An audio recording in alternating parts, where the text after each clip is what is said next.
Hello everybody, welcome to Cheltenham Focus with me, Daryl Carter from RacingTips.com. Apparently this is the penultimate episode. That means second to last, I'm told. So, we're going to have the last anti-post bet of the series this week. Not a sort of time of year that I like to try and bet anti-post because not a lot of markets are going to be moving. But nevertheless, I want to put this horse up because I think I've got a strong case for it. He's a 33-1 shot. We'll put him up at the end of this show. Next week's show is going to be the last episode.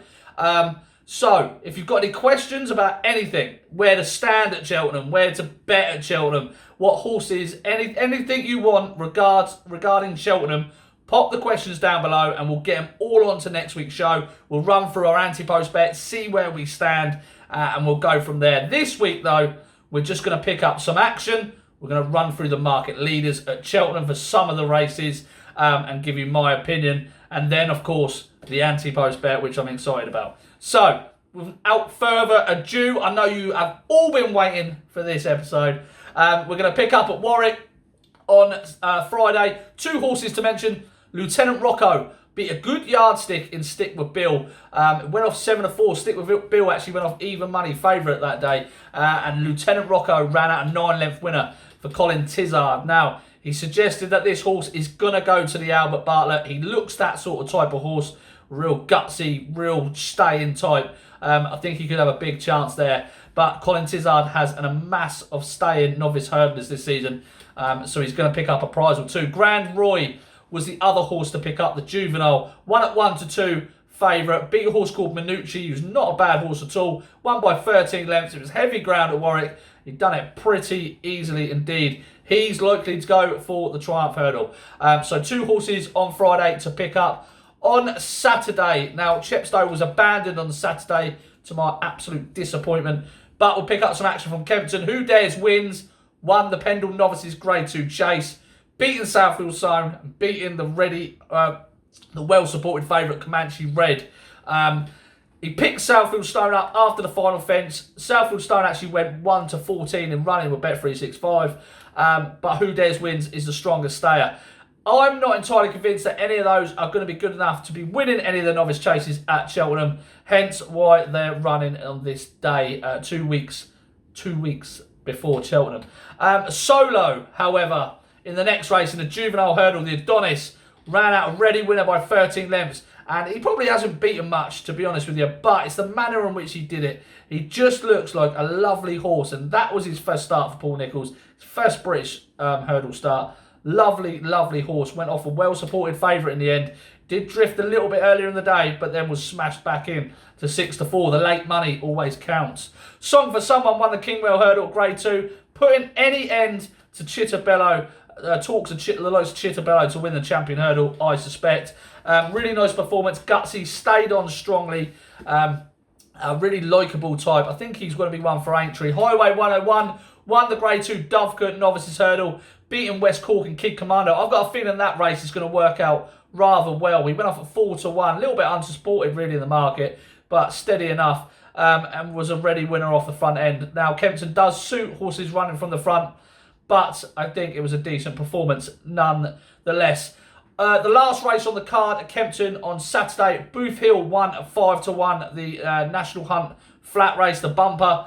Won at 5-1. Really, really impressive. Really nice horse. If you haven't seen it, go back and watch it. He's a lovely type. But don't back in for Cheltenham because he's going to be going to Aintree and Punchestown. Harry Fry doesn't really send a lot of his bumpers to Cheltenham. And he's already mentioned Aintree in conversation. So keep an eye out for him at those meetings. Today at Naas, couple of bits to pick up on. Hardline and Articulum were both beaten by Any Second Now, who was a lovely prep for the Grand National. So don't back in for Cheltenham. Hardline, I know someone who really likes his horse, and Hardline, he just continues to disappoint people. Andy Dufresne was beaten in the Novice Hurdle Grade 2, was well beaten by 4 lengths by Jason the Militant. Now this is a warning for you. Stop what you're doing. This is a warning.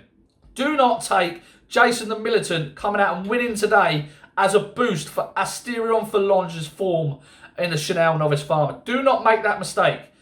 Jason the Militant was beaten 88 lengths that day. He did not give his run in. In fact, he's never ran a good race on good ground. Today was soft to heavy, and he won at 25-1.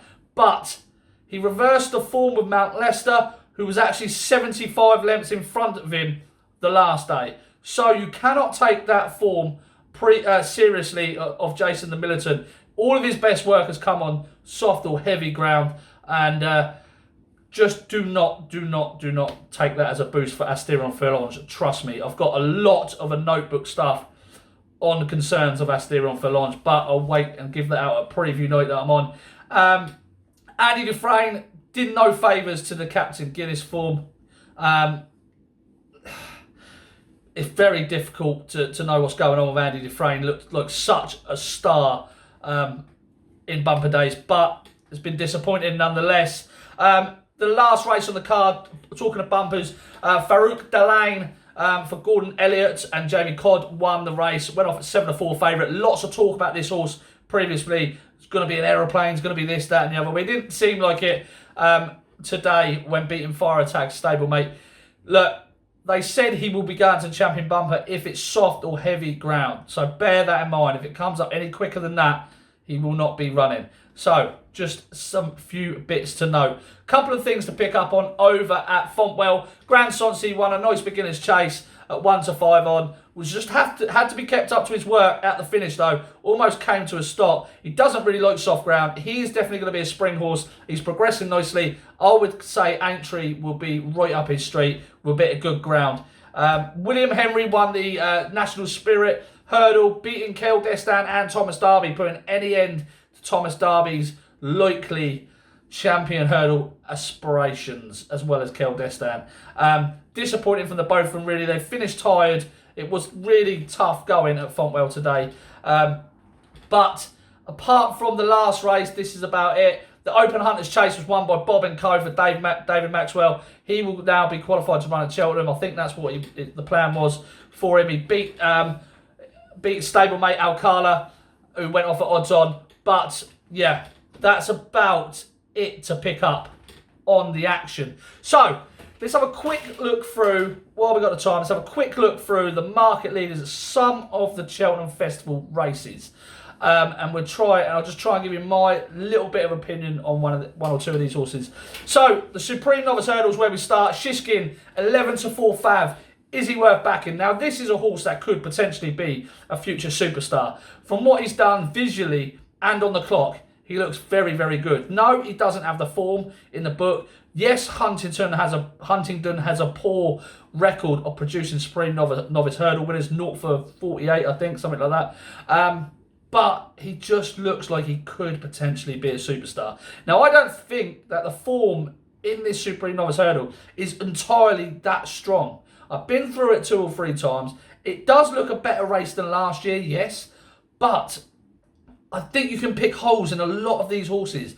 Astérion Filonge, I can tear to bits. Abracadabras, I can tear to bits. Fiddler on the Roof's pretty solid. It'd be an interesting angle if it did come up soft. Chantry House and Shishkin, for me, are the two that could be a bit of anything. Captain Guinness, his form was let down today, but, you know, he's got scope for improvement. I don't think the rest are going to be that good, if I'm being honest with you. So, maybe take the chance on the one at a price a la 33-1. Could be a useful type. The Arkle Chase, 11-4 notebook. Followers of this programme will be in clover. I can hear you all now. 11-4 from 25-1 that we put him up at. Sits us in a good position. I think he is the winner of this race. I really do. He's got the strongest form in the book. He's the best horse in the book. They're going to stick earplugs in him for Cheltenham, so don't worry too much about that playing up at the Dublin Racing Festival. Earplugs should settle him down a little bit. A lot of Henry de Bromhead's horses that day, he said, were running really fresh. So hopefully that will be taken out of him with the earplugs. But I think we're in a solid position there. I wouldn't want to be backing any other horse in the race, if I'm being honest. The Ultimate Handicap Chase, headed by Vindication now at 15-2. We fancied this for the outside chance in the Gold Cup. In a big field Ultimate Handicap Chase, I'm not entirely convinced. listen, his jumping is a little bit suspect. If you go back and watch his JLT run, there's a fence that I call the danger fence. That's the free from home. That's as they start running downhill and they hit a fence at the bottom of that hill. That's when the pace quickens. That's when the race really ramps up. If you make a mistake at that downhill fence, you're going to be in big trouble. And it's going to be very difficult to pick those up once they've cleared away, because they just then outstay everything on the run into the line. So the danger fence, free from home. In his JLT run, he clipped that and lost a lot of momentum. That would worry me, especially carrying top weight in a race full of quite a few horses that could be unexposed, especially over this sort of trip. So that would worry me for vindication. I'd steer away from him. If you like him, great. Champion Hurdle, Epatton, 10-3. I think still Epatton is a fantastic bet. I really do.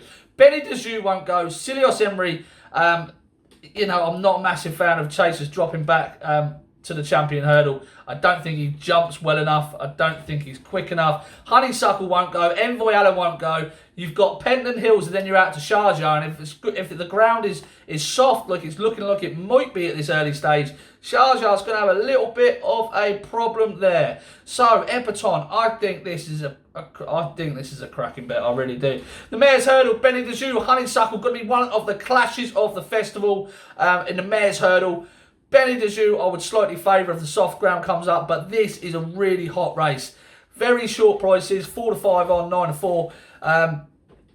I really can't wait to see this. They're two very, very good horses. The market has this right in line as well, with Stormy Island in at 8-1 next in line. The Northern Trust Handicap Chase, or the Close Brothers, whatever you want to call it. Imperial Aura heads the market. We're on at 14-1. We're happy with our position there. Really like this horse. Think it's completely well in at the weights. I don't see many others that are boasting, handicap form that suggests that they're so well in as Imperial Aurora actually is. And with that course form, it should put us in good stead. National Hunt Chase, carefully selected, head to market. He's one to avoid for me. I think he's a dodgy jumper. Can't really have him. I think he makes too many mistakes when he goes a little bit of pace. Again, the danger fence, downhill fence, free from home, going to be an issue for him. Champagne Classic at the moment for me. Ballymore Novice Hurdle. Now this looks like the stronger of the two Novice Hurdle races. Envoy Allen, will he stay, won't he stay? That's the big question mark. Sporting John will definitely be in the frame, so if you're backing each way, you'll be happy if you're on him. The big getaway, the big breakaway. Again, Chantry House could come here. Time Hill, Fiddler on the Roof could come here. Harry Senior, really, really good race. Really can't wait to see that. The RSA Chase, Champ. For me, of course, I absolutely adore him. His jumping on the whole is okay. Okay, maybe I went a bit too far last week when I was talking, or the week before when I was saying about his jumping is terrible. It's not terrible. It's good on the whole. It's just you don't want to let him make up his own mind. That was my original point. If Barry Geraghty can tell him what he wants him to do at each fence, I think he's got a fantastic chance. There's a bit of analysis on my Daryl Carter horseracing.wordpress.com. If you want to go and have a look at it, it tells you about my opinion on how horses jump fences and losing lengths at fences, and if they can do that and still win, what their value is and what their worth is. If you want to go and have a look at that, check that out. Coral Cup, Protectorat heads to market. Lovely horse. We'll appreciate the step up and trip. But a wide open race. And then Champion Chase is the last race we'll have a quick look at. Altior, Défi de Soul, Chacun pour Soi. Gonna be the race of the festival, in my opinion. Really like this. 2-1 Altior, 9-4 Défi de Soul, 11-4 Chacun pour Soi. Cracking race. I'm gonna side maybe with Altior. I'm going to wait. I'm going to wait and see. I'm going to wait. I'll let you know. But yes, 2 weeks away. Cannot wait. Really, really excited. Right, now time for the anti-post bet. This horse is running in the County Hurdle for Dan Skelton. Okay, Dan Skelton has won this race 3 of the last 4 years. And I think that this horse, who was a 33-1 shot, has been a plot job for quite some time for this race. Now, Dan Skelton last year plotted Chittabello for over a year for this race. So I think he's done the same with Mohayed, the horse that won this race in 2018 off a handicap mark of 139. Now, Bridget Andrews rides this horse. She rode it that day. she claimed 3. So essentially he was off a mark of 136. He was put up after winning that to 146. He's raced twice after that and then went to Ascot in the Betfair Exchange Hurdle and won off a mark of 145, beating Lisp by 2.5 lengths. Now, that form has worked out quite well. He then was quoted about going to the Champion Hurdle for last year's festival until he went to Haydock and was beaten by 22 lengths out of sight. He was rated 153 after that win in the Betfair against Lisp. That run in the Betfair against Lisp was with first-time cheek pieces. They kept him on for the next run at Haydock, where he was beaten out of sight, like I just mentioned. And I think since that day, they've plotted him to come back to this county hurdle to win the race. Now, he ran in the county hurdle last year. He was beaten 9 lengths by stablemate Chittabello, but he made the run in that day, and he was forcing the pace throughout the race, likely to set it up for Chittabello. Now, he did the best of those runners ridden prominently off a mark of 153. And he was given a pretty easy time in the closing stages. He went off at 40 to 1 last year. But he ran really creditably. And like I say, from those 2 runs, I think they've plotted him ever since. They kept the cheek pieces on at Aintree, went over 2 miles forward. He's never going to say that trip in soft ground. He wants better ground. He came out this season after a break, no cheek pieces. Ran 5th behind Scarlet Dragon off a mark of 152. Was given a very, very easy time. Hung out the back, just trotted round. Bridget Andrews never lifted the Persuader once. He went out next time at Fosslas in the Welsh Champion Hurdle. Cheek pieces back on. Again, given another easy time, beating 55 lengths. Given a very easy time of things. No Persuader was lifted. Not once. Then ran in the Great Wood at Cheltenham and ran well for a long, long way. Just nudged out. Just drifted back in the field in the home straight on soft ground. Off a mark of 149. No Persuader lifted. None at all. And then his recent run was at Ascot. And if you go back and watch it, Bridget Andrews kept him out wide. Held him right up. Just did nothing. It was on heavy ground. He wouldn't have liked it. But he ran credibly. You could see that the horse had enthusiasm. The last 2 runs have been no cheek pieces. If the cheek pieces go back on for this race, now that he's down to a mark of 142, only £6 higher than when winning it 2 years ago, but £11 lower than when beating 9 lengths in this last year, then he's going to have a fantastic chance, and he's 33 to 1. Hopefully that made a little bit of sense, but Mohamed for the county hurdle is 33 to 1 in many places. 25 to 1 in a lot of other places as well. Get on him. I think that's a strong case. I think he's going to go well. If Harry Skelton gets on, if the cheek pieces go on, we could be in the money. Right, okay. Thank you very much for listening. Remember, get those questions all down below for next week's episode. I will try and get through as many as I can. We'll close everything off. We'll round it off. Thank you so much for following this series. I'll see you next week for the last episode.